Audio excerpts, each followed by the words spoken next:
Hi everybody, it's me again, your old pal Ashley, and today I'm going to talk about a 90s classic beloved by kids.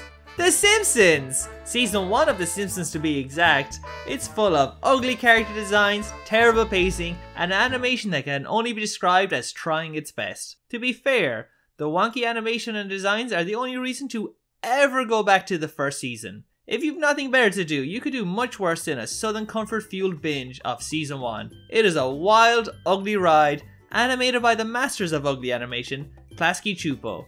The thing is though, the animation could have been much nicer, but Matt Groening, affectionately known as Matt Complaining by his staff, didn't like fun, and neither did his uppity Harvard writers. But sir, at Harvard they at Harvard they taught you? Hit the streets, egghead! You should have majored in not getting fired! Klasky Csupó was run by Gábor Csupó, who famously, when told his animation was shit by those uppity Simpsons producers, said, "Well, maybe your writing is shit." And, for the record, it was the writing that was shit. They had no idea what they were doing. The best animation can only do so much for boring stories with horrific pacing. The weird animation, if anything, saves that first season, and it's the only reason to ever go back, like I said. It's especially fun spotting all the freak characters. Look at this guy, he's so weird, I love him. Let's just look at some of the rejected animation from this pilot they did though. So much better than the stiff animation that Groening and the Suits wanted. The dippy writers and producers would give all sorts of unreasonable demands to Gábor, like wanting to animate lots of coverage. I forgot. That's exactly right, Jim. This is one of your notes that we were going to shoot coverage. You and Richard Sakai said, let's shoot coverage in animation so we can make decisions in editing. Wow. You do not do that in animation, because it's so costly and time consuming, and you would end up throwing away most of the animation. It's basically burning money, except the producers didn't really want to pay for all this extra animation, they just wanted Gábor to do it. Generally, all editing and angles need to be decided in storyboards and animatics before you even get to full animation. The producers and writers were that clueless they had no idea. You know what's going to be the payoff to the story we just told? If we're going to show on the same DVD the what we saw that fateful day, the awful stuff. What do we like it now? What do we panic about? Well, let's not show it all. Let's just show a little piece of it, okay? You know. Groening and his goons at The Simpsons would continue to treat Klasky Csupó terribly, with wacky demands until eventually firing them in 1992. The writers would even parody Gábor as Dr. Nick Riviera, the incompetent doctor on the show. Gábor had an ace up his sleeve though. The Simpsons by this stage was huge, and Klasky Csupó had built a name as the production company behind the show. He would leverage this attention to make so many amazing ugly cartoons, like proper ugly, Ashley ugly. We're talking bowling shoes here. There was stuff like Duckman, The Wild Thornberrys, Rocket Power, Stressed Eric, Real Monsters, Jumanji, and of course, the crown jewel, Rugrats. Klasky Csupó owned the 90s. The Simpsons was huge and even bigger after Gábor left, but people forget that Rugrats was also huge, like massive. Over our side of the pond anyways, they would play 6 episodes back to back Saturday mornings, sometimes on the English channels. A happier time. I think at its peak it was neck and neck with The Simpsons, and it had a good sense not to drag out too long. Okay, it did drag out too long, but not 30 years too long. Well, how about the team that made it? Now that it's Klasky Csupó's time to shine, I'm sure they didn't have to deal with any annoying writers. And they didn't. The writers had to deal with Gábor's annoying wife Arlene. Klasky Csupó was founded by then husband and wife duo Gábor Csupó and Arlene Klasky, thus the name. They teamed up with our old mate Paul Germain, Paulie G in 1989, and together developed the Rugrats. You might remember Paulie G from such hit shows later on like Recess and Lloyd in Space. Well, Paul and his writers would clash with Arlene over Angelica, who Arlene felt was a thundering see you next Tuesday and should be nicer to the babies. Paulie G agreed. Angelica was a thundering see you next Tuesday, and that's how he liked her. Poor old Gábor would often be caught in the middle of the disputes, but would agree in most cases with the writers, which I'm sure did wonders for his marriage. Paulie G was right of course, Angelica was the best and most memorable character on the show, and a great antagonist. They also clashed over other stuff like babies acting too grown up and clever, which fair enough, Arlene had a point. Paulie G and his writers were eventually banished after season 3 to the Disney Channel, a fate worse than death.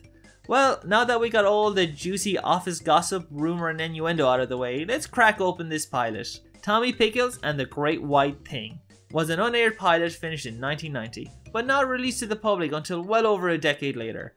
It starts off with a poor man's Rugrats logo. You can see though, they're trying, they're on track. And we begin with a classic Rugrats opening shot. We are in the toilet as Grandpa strains the spuds.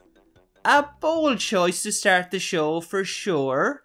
It turns out we were seeing Tommy's point of view as he tried to creep on his granddad on the toilet. Bad Tommy! He becomes enamored with the toilet and must discover what it is. And that's the plot. Tommy wants to get to know the toilet. Simple. You understand what they're going for. Tommy's a baby and doesn't know nothing about nothing. They really captured the curiosity of a child. A weird, creepy, freak baby child, but a child nonetheless. They do the whole 2001 spoof with Tommy attempting to touch this magical crap bucket, and honestly, he's not wrong. Toilets are pretty magical. The rest of the cartoon is some shenanigans with Tommy desperately trying to get to the toilet. Kind of relatable to real life. Now, about that animation. It is so weird. I mean, the show was weird too, but this pilot is something else. It has like a Bill Clinton-esque quirkiness to it on top of the already quirky Klasky style. I like it. Everyone looks like a horrible freak, especially Dee Dee, but it's fun and still not as ugly as the Wild Thornberrys. They do so many weird and strange angles, it feels like some sort of alien world, particularly the scenes at night which have this strange atmosphere to them. One shot that stuck out to me as especially weird and random was when for no reason it cut to inside Phil's mouth while he was arguing with his sister Lil. Seriously, the animation in this short is so cool. If you're into this sort of thing, I'd say definitely check it out, it's worth it. The designs, other than the weird animation and Bill Clinton cartoonist style of it, are pretty accurate to the show. Tommy has an orange-red t-shirt for half the short, but otherwise looks like how he would in the series. Phil and Lil are spot on to how they would be, and even have the correct voices, unlike Tommy, who isn't voiced by Phoebe's backstabbing protege yet. Okay, don't get mad, okay? The twins' parents are completely different, however, to how they would look in the series. The other characters we see, especially Grandad Lou, have their traditional series look, but again, just have that weird, nightmarish people tint to them. They were going for a kid's point of view, and the animation does a good job of getting it across. Everything is new to Tommy, so stuff will look so big, weird and bizarre. It's almost a fisheye lens effect with the strange distortions of everything. Again, I really like it. This is rad. It also has that great theme tune which plays throughout and would become the theme of the series. My favourite part of this short is the fact that there is no Chucky here. Thank God. That baby is such a drip. But unfortunately, we also don't get any Angelica, so it's a give and take. We do, however, get the first appearance of Tommy Screwdriver, which was basically the bat belt of the show. And we got Spike, who is a good boy and saves Tommy from killing himself at the end. A really fun detail is all the background chat you can hear. Stu is just a massive dickhead, telling fake Howard and Betty how Tommy is so smart, smarter than Phil and Lil. Just a little something extra, you know? No offense. We also hear them scream at Grandad Lou as Tommy happily watches TV with Spike to end the pilot. All in all, another quality pilot. It's up near the top for me. The pacing was so crisp and it's so weirdly interesting. Well, while we're at it, let's have a look at the first episode of the series, Tommy's First Birthday. This one is great, just so good. And even though it's a 25-minute episode, it does not drag at all. We get that opening title sequence, which is just the best. The robot cat, the shenanigans, Angelica dusting her dress off before Tommy squirts his milk at the camera. God damn, it's good. This of course was remade for the newer CGI reboot of Rugrats, and I know, it's not meant for me, but come on, look at this. It doesn't have half the charm of the 2D OG. In the opening, Tommy is in his classic blue, but in the episode he wears red, which is unsettling for me. I never remembered the red, and I must have seen this episode a dozen times as a child. The plot is simple, they want to give Tommy a great first birthday, but everything gets ruined. Classic. Stu builds Tommy a hover toy, but forgets the batteries. It does work though, it actually hovers. Stu has invented hover technology, but he never knows how to capitalize on it because Stu is an idiot. You should be rich and famous, Stu, but head in the clouds. Howard and Betty have their proper designs now. We get the first appearances of Chucky and Angelica, but no Chaz. Thank God. The crazy animation has also been toned way down from the pilot, which was for the best, but I miss it. All the character dynamics and catchphrases are in place though. The only notable missing one is Tommy's. A baby's gotta do what a baby's gotta do. Stu and Howard's sibling rivalry is in full force, and it's very funny now. They put on a train wreck of a puppet show, which just derails the entire party. No, it's the better to hear you with, my dear. No, it isn't. Of course it is. I beg to differ. Hey, don't get uppity with me, okay? Uppity? You're calling me uppity? Yeah, because you are uppity. You were uppity the last time we did this too, but at least then you knew your lines. Howard's loving it though. Look at him. He can't believe these guys. They really pack a lot into this first episode that would be staples of the show. We get Dee Dee's obsession with Lipschitz parenting books, as well as Tommy's Jewish grandparents. They would appear in some of the best episodes of the show later on, like the one about Passover. Not going to lie, I learned all about Moses from the Rugrats. Now that's what I call edutainment. Did I mention how funny the puppet show is? Now you, Stu, don't hold back. Doggy Bow Wow was my favorite stuffed toy. Why'd you have to go and tear his ears off? It was wrong, Stu, but I was only 4. Can you ever forgive me?